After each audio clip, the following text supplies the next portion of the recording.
Hey, it's Doug. One of my clients is a very successful criminal defense attorney. And it comes so easily to him, and he's so charismatic and has such great success. And he came to me because he was looking to find that next thing, the thing that could really vault him into retirement. And he was considering a bunch of things, and he was kind of all over the place, but in a good way. And so we started talking about the different kinds of things that were adjacent to criminal defense that he might also be able to do.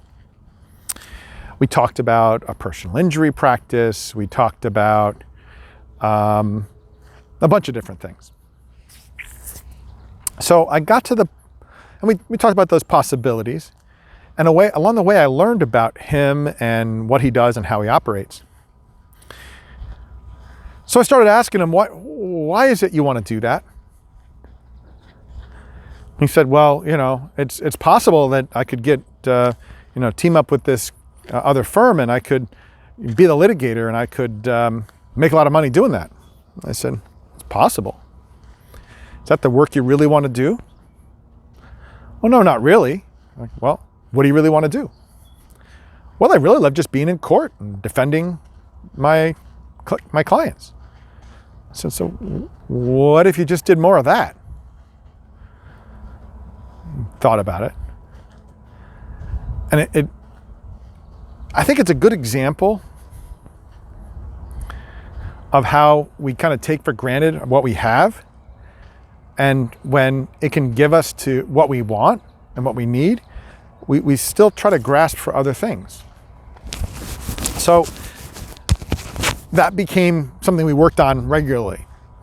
Not only doubling down on the problems he solved and the people he solved them for, because there were very specific kinds of criminal defense matters he wanted to handle, and others he didn't want to go to.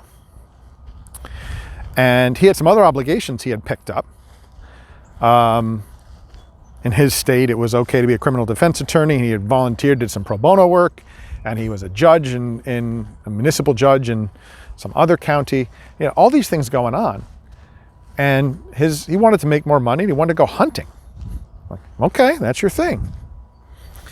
So what we were able to do is get him to focus on the things that he really loved to do and eliminate those shiny objects or distractions that were going to, the personal injury practice is going to require him to retool and learn a whole nother thing when he didn't really want to do that. So he'd been practicing for a long time. So you don't have to do that. You don't have anything left to prove, do you? It's like, no, I don't have anything left to prove. So if you're not satisfied with where you're at, because who's really satisfied, right? Everybody wants to do something different. And you're tempted to go try to do lots of other things to diversify, that might be exactly the right thing for you. Or doubling down on exactly what you love to do, being more selective about your clients, jettisoning things that no longer serve you, might be just the ticket.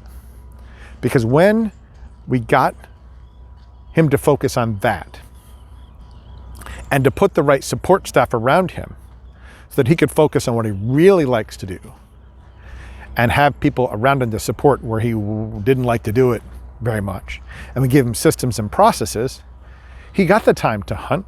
He's making more money than he's ever made before, and he's happier than he's ever been before. So he's accomplishing his goals, and he didn't have to go off on some other tangent and rebuild himself.